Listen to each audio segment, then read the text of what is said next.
最后一把all in只剩下一个小盲，然后那个小盲连续过了8关，所以有筹码有希望，但我觉得很不容易。第一家的这个兄大哥讲了超久，我心想他没有要盖牌了。好，结果他5倍到17100，然后盖到了8层想了很久才盖。接着，我觉得这边我6倍 all in 他，第一个他盖牌率好像是没有的，所以我决定选择一部分的频率选择跟注。Flop 开了883。2张梅花，1张爱心。那我有一个后门花带 2 over card 还不错。我过牌之后呢，对方在3万5的底是直接马上秒 all in3万。OK， 那我观察的感觉是，基本上前2组 AKK 应该不会是这个节奏，所以我蛮肯定我 AK 应该是还有 out， 然后再加上我刚刚前面的一些自己的判断，就是他有一些 bluff 的范围跟他下比较上头，所以他也有蛮多有可能是2张的手牌是梅花，下有可能买花，也有可能。讲了一阵子，算完筹码之后呢，来了，带个帽子钢盔给我，铁头哥来了，放下去筹码。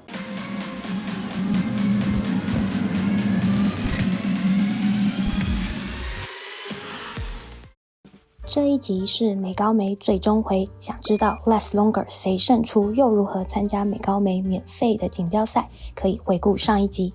这集除了和大家要分享满满的现金桌手牌，一样少不了美食与旅游的分享，最后还采访了美高梅现金桌的常客玩家，听听看他们对美高梅现金桌的经验分享，就让我们看下去吧。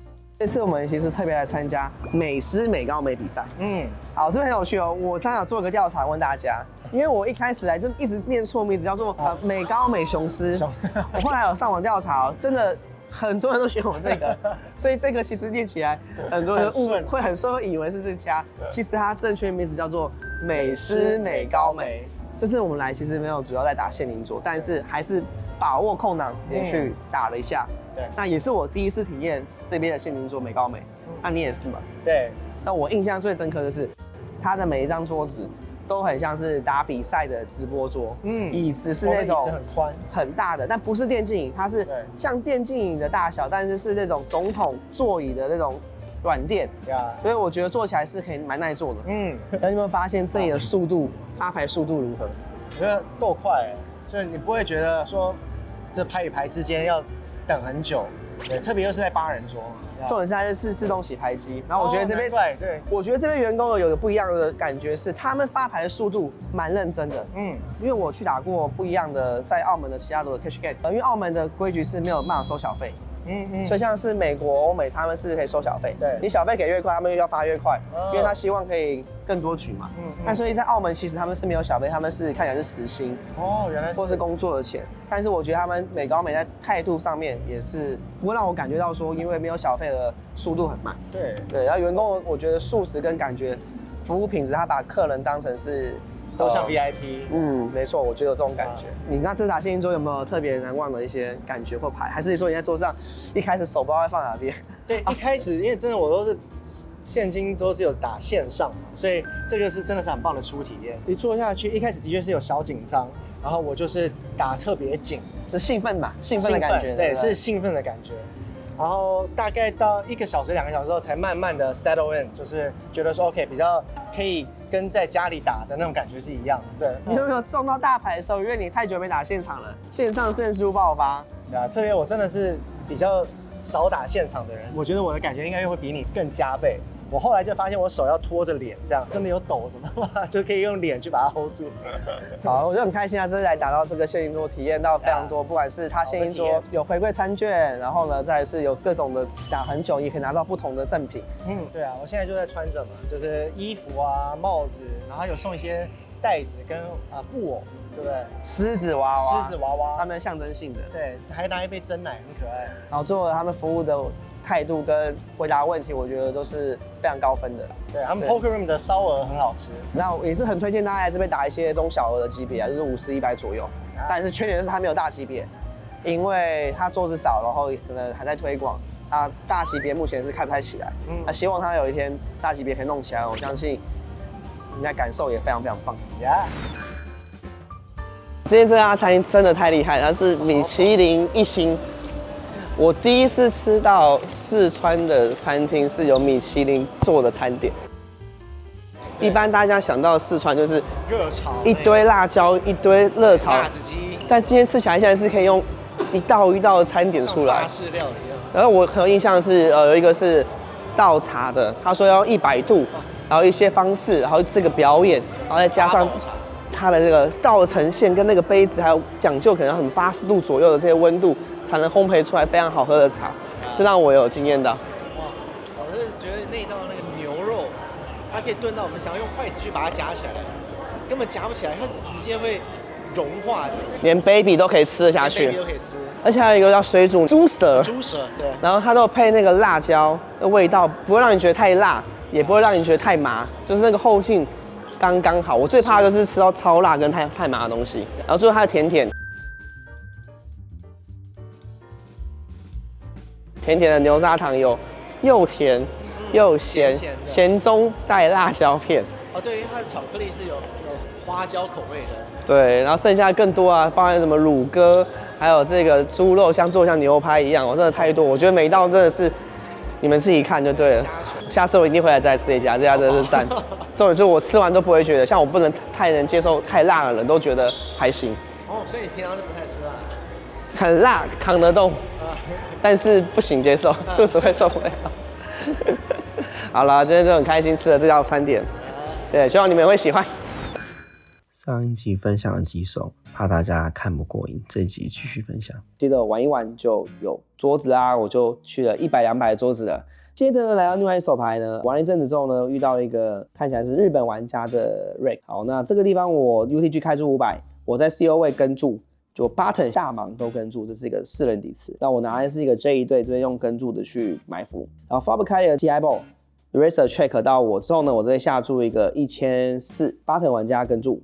我们单挑 turn 开了 queen， 那这张 queen 影响不大，因为我3张下注一个注码之后呢，很少会有一些 queen 左右的手牌去跟。那3张他能跟的牌蛮多，也是手对，或者是他跟3张有关的一些击中的手牌。那当然他也可以去跟一些还不错的一些 equity 的养高张带花之类的，在有位置去跟住，这些都有可能。所以 turn 我决定要 control pot， 我过牌之后他也过牌。那这边我基本上确定他应该不会有比我大的手牌，机会是很高的，因为他如果是比我好的手牌，基本上他不会放过在这个情况底池这么重。去拿满我更多的价值。好 ，River 来一张7，这张7还可以接受，因为虽然这个7它的3张顶对会超车我变3条，但实际上呢也没有这么多组合会那么容易中，尤其在这个多人底池，它在翻牌前必须要跟一些更好的质量的一些手牌。好，那所以在这底池的 River 最后我下注一个3300，蛮重的注嘛。啊，他大概没有想很久了，大概要想10秒左右他就跟住了。然后他马上就看我手牌 mark， 我猜他应该是一些手对左右的一些范围，还不错。我刚刚前面掉个蛮大的帕嘛，这边又赢回来一些，所以又回来到了水上。好，接着 UTG 开注，我在大盲拿到10，我跟注之后呢 ，flop 开一个9 high ball。那其实，在限定桌呢，大家都非常深，由于这把牌我们有效筹码是5万，所以不要在没有位置去对前面玩家做太大的一些挤压。因为你在一个没有位置打大底池来讲，它背后很多情况会不太好处理。那我选择埋伏之后呢，然后 flop 开9 high ball之后呢，我过牌，他下注400，我跟注，然后 turn 来一张5，这张5底牌非常不错啊，我过牌之后他也过牌，然后 river 来一张正门花的2呢是无关紧要，但黑桃会影响到让对方可能会觉得我的手牌会中到更多的一些补牌，因为我能跟的牌要么是中对，要么是买顺，要么就是买花，确实会让对方跟的机会少一些些。但相对的呢，我在这个 river 就可以走比较极化的尺寸，因为如果我想要炸胡，也不能打让对方没有威的注码，而且我要眼花也是可以打很大，对方也是会蛮难受的。所以最后 river 呢，我决定把我这个10还挡一张黑桃10去打一个很大的注码，去让对方来抓我，因为我不觉得对方这里有很多可以中到花的手牌，因为他如果是更好的2高张的黑桃，应该在 turn 上都会 double 背我。然后 river 我下注一个 all pot 2500，加上我刚刚在桌上有这么多的一些激进的动作跟一些比较重的注码，其实他们有可能会产生怀疑。然后大概想了25秒左右，他跟注，我秀了我10，我就赢下了这个底池。我猜他 maybe 有可能拿 A 还抓我，都有可能哦。我们大概桌子一直维持在8人桌到6人桌之间。OK， 然后这手牌一样是8人桌，然后我开注了 K 圈不同色，结果跟了4家，然后 flop 开了 K high ball， 下注底池35%，中位玩家跟注，然后 turn 来了 Queen， 我们单挑这个地方我就继续下注的重注嘛，因为对方这个是一个女性玩家，她就是都在等牌，然后都是 limp call 或者是偶尔会 limp raise， 就是很明显，就是这种比较被动玩家。紧实的我们要主动拿价值，因为我过牌，他也蛮少概率会 over 他的 hand，或者是不太会投机，大概就这样子赢了一些小底池之后呢，我过程又赢了一些，筹码一开始从就是水上掉到水下，然后到目前阶段来到了大概水上快要1万多的港币，100、200，我目前感觉桌子组成就是因为只有一桌，我还没有打到很多天，所以我不知道晚上会不会有更多桌，可能要之后看看才会知道。但目前一桌感觉下来就是这个整个桌子的玩家就只有1-2个比较少的游客，然后又打很紧，其余的都是常客。对，那常客就是大部分都在等牌的玩家居多。好，那这把牌呢，这个日本玩家也大概不太深，他大概输到剩下2万4也没有补筹码。然后这手牌我在 C 位开 Q9 同色500。Button 它3B 到1600，然后盖到我觉得这边盖牌或4B 会比较好一点。对，那当然跟的话，我可能比较喜欢跟到 Q10 加的这些以上的Shooting Hand手牌。那后我决定4B 它到4500，因为我不觉得他那么刚好 Button 3B 我就有手牌，而且他也是懂一些东西的玩家，然后他频率也有一定的频率，好，我来弄他一下了，然后受不了就是要搞一下。看过我之前的一些影片，朋友们就是该挑战就挑战，我也不喜欢有机会的时候就打得过于太紧，该拼我觉得就要去尝试一下。好，我4B 之后他跟住，发布开一个很好的面啊，开了 AJ5 2张爱心。那这个地方呢，唯独要小心的是 A 不是爱心，可是你要知道是5是爱心，所以确实对方的 A5 小左右的书体就会少一些这些手牌。那当然他也可以跟一些 A 小书体啦。但我的 Q 爱心很关键，是我挡了他很多 Broadway 的 QX 爱心，所以相对我觉得这边我买到花，基本上意思就是会赢的意思很高，很难被他当的美。而且他如果是什么很大的 AK 爱心这些牌，我觉得翻牌前5倍我 all in 都有可能。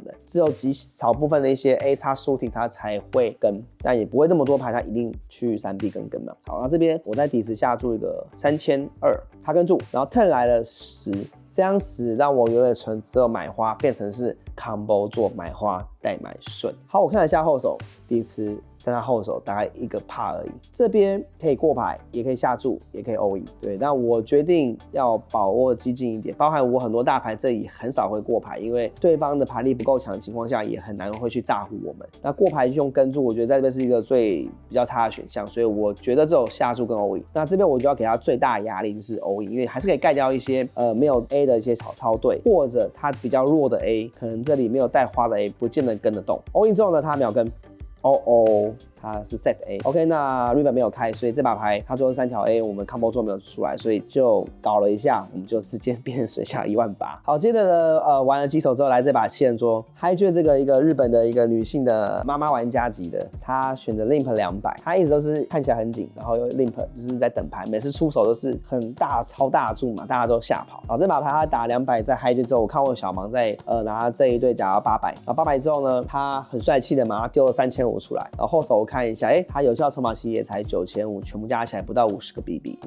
这一对我觉得真的太大哦，就觉得就不信，然后刚好每次都会有牌，哇！就算你是很少玩牌的人，我的经验来讲不会这么好这么巧的频率，而且它的注码让我觉得就完全不像是一个最大的那几个超队的感觉，因为通常拿最大的几个超队应该会想办法让我进来，或者是不想要吓跑我嘛。后来我就想说，好，这把这太大，我也没有要打算改牌，我故意再加到8000，然后让他留剩1000多，想让他先秀牌。结果他用跟注，然后 flop 开一个4 highball， 我就故意下注个500，然后他跟注，然后 turn 来一张85关紧要，我就把他最后的1000多我就 all in 1600，然后他也跟注。结果 River 开了一张5，哇塞，因为他的 A 叉包包一定要中顺，这会中顺子的，所以最后我秀了这些，他秀了 A2。T， 然后整桌人全部看他的表情是啊，原来日本大妈也会搞啊，也会想要弄啊，因为他刚刚前面有输一把可能大趴之后，大家没想到他也会上头去乱搞一把，所以这把牌就 OK， 我就变成水下28000。好，那当中呢就玩了一些手牌之后，来到这把牌呢7人桌。然后大盲是一个非常激进的玩家，然后我在 Hi-J 拿到 KO 同色，我开注500，他大盲跟注我们单挑，发不开一个322，非常舒服，非常好的面啊。他过牌之后，我一样下了个小400。那他这么激进玩家，基本上他不会放弃的，所以我故意不想下太大。那这边也不用说太大，确实这个包面我们很多手牌都是小注嘛，他跟注，然后呢 turn 来了 Queen， 然后他 check 之后呢，这边我就开始不会打小了，因为一旦他跟了之后，代表他的手牌要么就是一些还不错的一些可能中小队，甚至他中了一队，或是是他也不相信我们，那他这边也会去往下跟我们走，所以 turn 上呢，我下注一个重注码1500，他跟注，然后 river 来了一张885关紧要，他过牌之后呢，其实整个战局没有改变太多，那再加上我刚刚又输了这些牌 ，maybe 他觉得我上头了，所以我要利用这个一些形象跟这些的状况。然后维持我的一些比较激进的注码的打法，然后在 river 就下注一个第一次凹帕6500，然后大概想了30秒左右，他跟注，然后我就秀了我的牌，然后把刚刚这个输给大妈 A 呢，把这个手牌可以瞬间再赢一些回来，让我不会这么惨。好，接着呢玩了一些手牌，有一手我是 A8 open， 然后被大盲3B， 我拿 A8 输体前卫，然后跟注中呢这把牌其实就是很单纯，我中了一个3条 A， 然后他连续下注2发，我就跟 river 他过牌，我下注一个半趴多，他盖牌，所以让我后来的筹码就来到了大概回到了出在水下15000左右。然后到这边大概现在打了4个多小时，然后也蛮晚了，大概是晚上吃饭时间的。明天或许还有机会再打仙境桌，有机会就再打一下，因为这是只有短暂待个几天，澳门就要回台湾。那当然，这是仙境桌高美，我觉得最重要的是不要忘了，你打仙境桌一定要拿很多的福利啊，有爆米花可以吃，有珍珠奶茶又可以喝，还有呢周边的所有咖啡。还有附近的水都是可以免费的，不要忘了，不管饮水上还是水下，一定要喝饱吃饱，不然我们被抽了这么多水钱。好，那这边不要走开，后面还有一些不同的花絮跟大家分享的。好，忙到一段落啦，最后一天，现在已经是中午了。我凌晨又跑去德州扑克去打仙境桌，想说这一趟本来可能没有机会再多打，没关系，有时间到了就少睡一点，来打一些手牌跟大家分享。那最后我到底能不能从水下追到水上呢？我们来看看这些牌。然后在开始之前跟大家讲一下，前面有分享到说1到4的平均的美高美桌子是落在6到8张左右，而且都是50、100、100、200，可能一天会开个1张上下，那上面的金额是开不起来的。可刚好昨天我是在礼拜5去。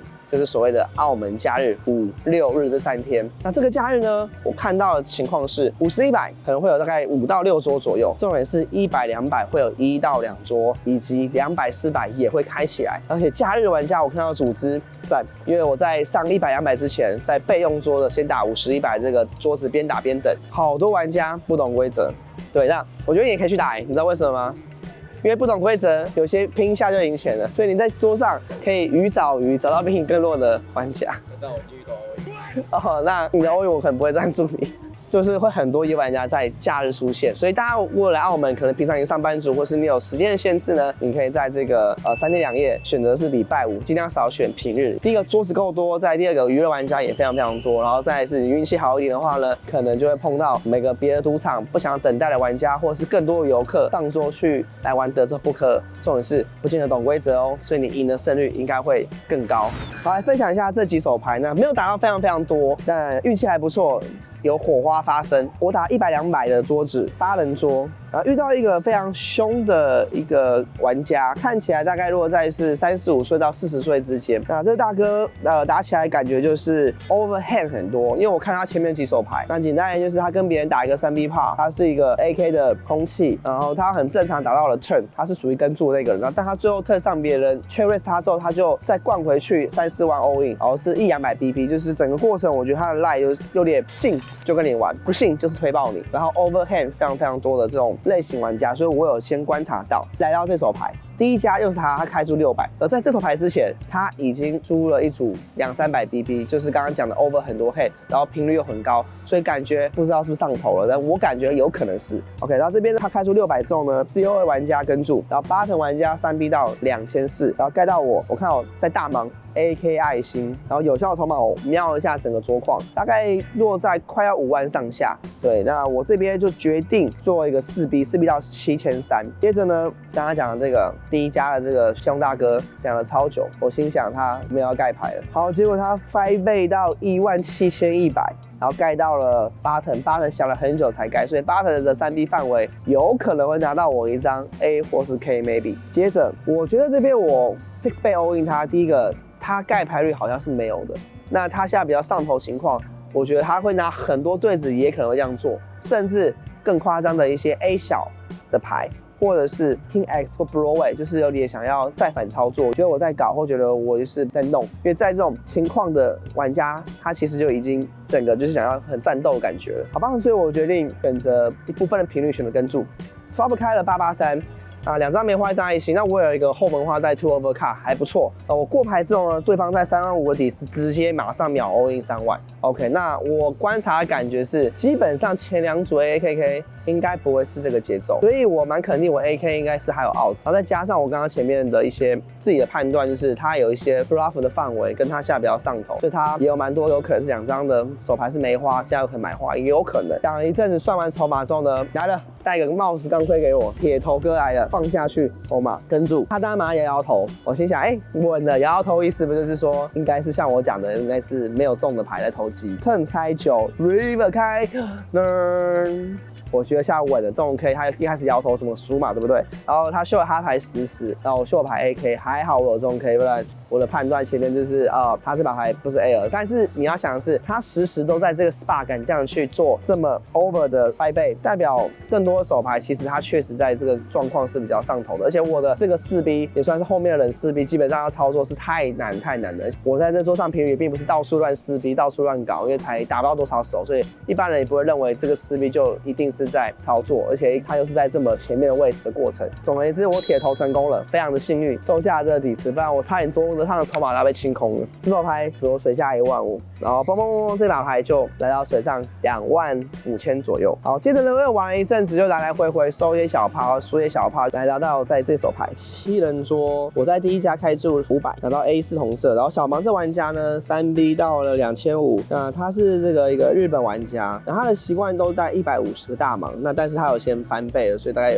目前有6万多300个大盲左右。然后他的个性的打法风格是比较小心偏保守的，因为在前天有跟他打到一些手牌，所以看了蛮多牌的，还蛮有感觉的。这手牌他3B 到2500，然后我有位置又是深筹，所以这个牌轻松跟住。跟住之后呢 ，flop 开一个 J12，2张黑桃。那有趣的事情要知道是 J 是黑桃，意思是他小盲也会少了一些 Broadway 的，例如说 King Jack、Queen Jack 这些黑桃组合。那再来，你说他实这些多吗？也没有想象中的来的多，我反而的吃这些会比他更多，甚至有可能我还会有22，因为他在小盲的3B 范围里面，他不会是全部的 Broadway 输体跟全部的10家的超队都拿来3B， 所以他的范围来讲就是也比较紧实，他会在没有位置，我觉得会打得比较小心一点点。那更不要说他是更多什么 Sully Connect 3B， 我基本上是很少的。那他过牌之后呢，我下注2000，他跟注。那这边呢，我比较喜欢就是会至少下注到2到3次去做一个 bluff 的动作。再来我们还有一个很强的一个补牌。那跟注之后呢 ，turn 来一张2，那叠牌2这是一个后门的双花做到了，但叠牌2好处是会让对手在 turn 上的 S King 这些牌呢会减少他买牌的机会，因为如果我们是无如的情况之下，他就已经 join day 了。那再来他的 King Queen 也没想象中来的多，因为很多的 flop 的 King Queen 他都会自己主动下注多一些，所以这边我们要盖掉他的对象就是更多就是刚刚好讲的比我们好的一些 Ace High。好，所以在 turn 上呢，我觉得不用下很大，大概只要下到一个半帕多点，就足够打盖刚刚讲的这些所有手牌。如果我们打非常大，你也盖不掉他所有的 AJ 加了以上的这种重好的成牌，所以我决定打这个注码。后来他想一想，他盖牌，那就很幸运的收到这个底池。好，这是来澳门大概4天左右的时间，那主要都是在美高美跟一些比赛上面的一些活动，所以没有特别安排到太多时间专注在打现金桌。不过我下也打了7个小时，那这7个小时的状况就是有上有下，然后直到最后，我现在回去多打了一下了，很开心。最后是水上2万8，所以打了7个小时。那整理下来，该讲的跟该分享的一些经验跟感受也给大家去在上面影片都有说到了。当然就是我也知道说这个时数跟这样样本数并不代表能讲到太细的东西。那希望下次跟未来有机会可以来1个礼拜甚至更长时间专门来打现金桌，然后分享更多的手牌跟更多自己感受的经验给大家，希望你们会喜欢。我觉得美高美就是大部分都是小桌子，就是所谓的50、100，每天平均落在6到8桌。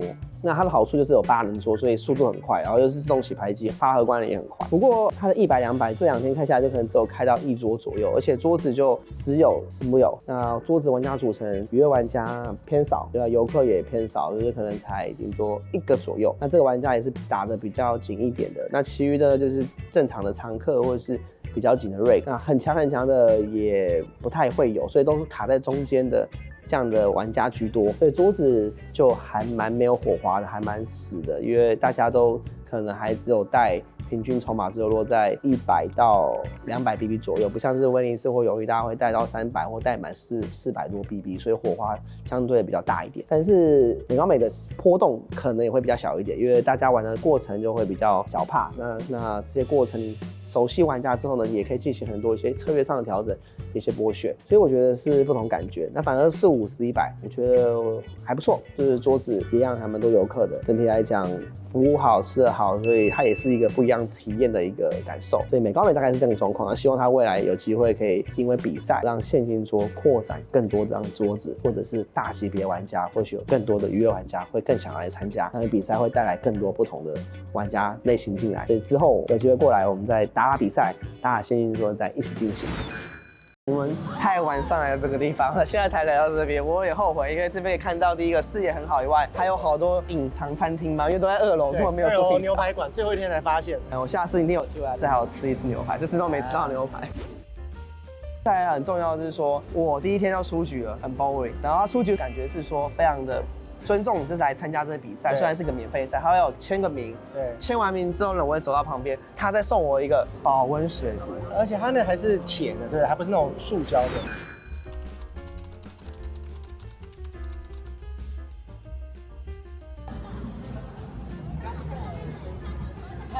Hello， 各位，今天是我们在澳门的最后一天。那这一天呢，我们当然还想说，就是一个睡醒。然后不要太累，我们把行李放了，我们就还是在 MGM 进行最后的一天中餐。那我们选到的是也是一样，在它的这个世博广场2楼，这个 view 超棒。等一下我们应该可以更近看到海豚，然后呢是吃牛排。那它牛排刚刚大家有看到，全部都是现切，自己决定。那刚刚师傅是建议我们选了一个比较厚的厚度，切了2块，我们切了1块的肉是430克，1块是230克的，不同澳洲跟美国的乐宴，然后是一起 share 的。这家餐厅好处就是人多可以一起 share。然后现在是前菜时间，等一下呢就要进入我们的重头戏喽。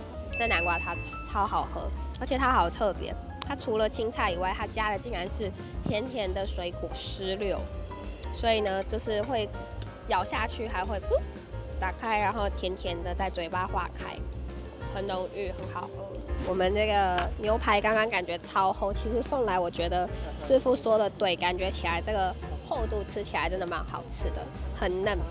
这虽然是3分，但是因为他们是炭烤，所以就是外头反而就是感觉就是比较大火烤的，然后感觉比较焦黑，但实际上吃起来确实是嫩的，还不错。然后还有点章鱼跟鱼，我刚刚本来有想要点一个那个，刚刚你们有看到一个战斧牛，本来就想说他说不能切小块，我们就想说那就问看看他说那样子一个多少克。结果那样一个要1200块300克，那它这里是1克是3澳币，所以那一块就要快要3700澳币。对，后来我们就想说算了，所以我们就改点了这个吃。那我们等一下呢，今天的行程就是要带小孩去看熊猫，这里有免费可以看的熊猫。等一下呢，再带大家去看一看咯。那我们现在在的这家餐厅位置就是在它的世博的广场的2楼，所以是不同的视角，跟我们前几天吃的下午茶跟1楼的位置。你看，海豚是等一下会是平行的，等一下不知道海豚会不会游过来，因为它这个都是你们可以看那边有4个操作的人，很可爱。大家如果有来澳门的话，记得可以来看这个免费的海洋秀。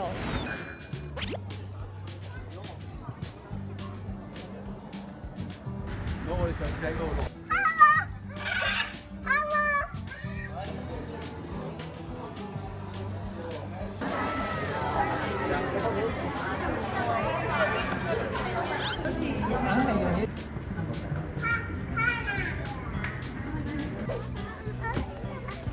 耶，跟妈妈下一个，smile。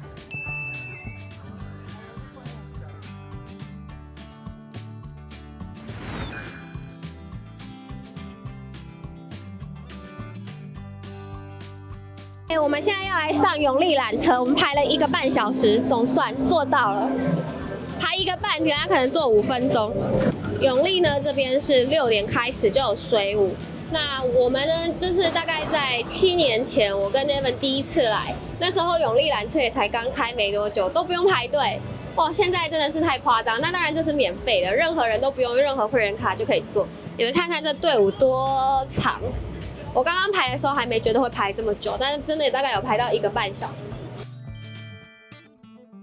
以前澳门一直是我旅游 list 里没想过的名单，没想到迷上扑克至今，太多美好的回忆，踏遍好多景点，跟吃了好多餐厅。以后有机会来再跟大家分享更多咯。想了解一下这次比赛它很特别，有4万的筹码跟2万的筹码，你是从哪一个筹码开始的？2万5 I think it's very impressive. Starting with 25,000, you still made it to the final table in the top 3. Run good. 2万我打到差不多4万左右啊。最后100万只剩下一个小盲，然后那个小盲连续过了8关，所以有筹码有希望。但我觉得很不容易，因为通常一个冠军都会有一个很厉害的故事，像你这是从一开始很顺，然后掉到很少，然后又打到决赛桌。那你对于美高美这次的整个比赛感觉如何？ Yeah, it's the first one I joined. I didn't join the first one, so this is the first tournament I joined. I think it's run really well. Staff is good on the ball.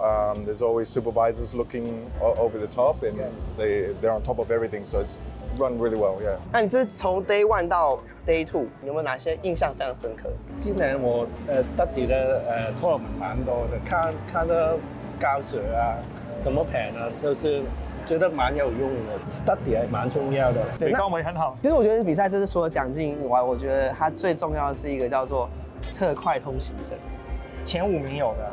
我觉得那个通行证会让我觉得它是一个附加很有价值的奖品。澳门打过线都知道要排队，排队是非常痛苦的一件事情。那张卡直接就可以上桌，可以随时拿这张特别的卡，就能成为里面的9人，是直接加入变第9人。对，然后桌上如果有人不玩了，就会变回8人桌。直到如果又有人有特别的卡，那可以特别进来，就以此类推，永远预留一个。对，所以它基本上都一直维持在8人，因为它的卡是不容易拿到的。对，然后除了这个方式拿到以外，还有一个方式，就是你娱乐场消费非常多，拿到最高会员叫做狮王卡。这个特快通行证，你拿到了，会不会增加你对现金桌会更想来打，或是说你会只要没事就随便来，因为你等于都不用排队。我都蛮喜欢美式高门的，因为他们的 service 蛮好的嘛。好，那你这是拿到特快通行证，是不是你很喜欢的一个其中的东西？那肯定了，马上可以进了。Aside from the poker tournament, how do you feel about the cash game here? Have you had a chance to play a cash game session? Not during the tournament, obviously, but yeah, usually I play on the Macau side. But yeah, I like MGM. It's a very comfortable room. Service is always good. So yeah, happy with the MGM poker room for sure. 很开心，很恭喜你获得第2名，然后你拿到的是5万8的这个特别筹码，对不对？对。你觉得你要在德州扑克桌上使用，还是你要去其他游戏拼一下？反正是德州扑克。好，那我祝福你这5万8可以再 double 赢到更多回来。谢谢。开心。好，那最后呢，想问一下，你拿到了这次的第1名奖金11万多的推广码，你想要怎么运用？那有办法的。这次冠军有一个很厉害的奖杯，我看到，非常开心 ，Kenny 哥获得这次的冠军。So in the future, MGM might be hosting bigger and bigger poker tournaments. Will you be returning again for those? Sure, yeah. They run a good event, and yeah, I live in Macau, so it's easy for me. I see. So since this is a free roll, so we get the poker promotional chips as the prize. How do you plan on spending the promotional chips? Let's go all in. Just go. A blackjack or? No. I'll convert it to normal chips and use it in poker. 用 poker 再打上来。And drinks. And drinks. 这我们有一个额外的小计划，是说，如果我们真的有人进了拿这个推广码，我们本来是要去桌上 gamble 一下的。对，没错。对，那没办法，我不给力，我第1天就倒闭了。但还是很开心啊，整个体验真的超棒的。下次有在办这样免费赛，然后以及有在一些付费比赛，我相信我一定会空出时间来再继续参加。下次也要邀我。没问题。那喜欢我的影片呢，记得订阅、按赞、开小铃铛，也可以留言哦，我们会抽出不定时的赠品给大家做回馈。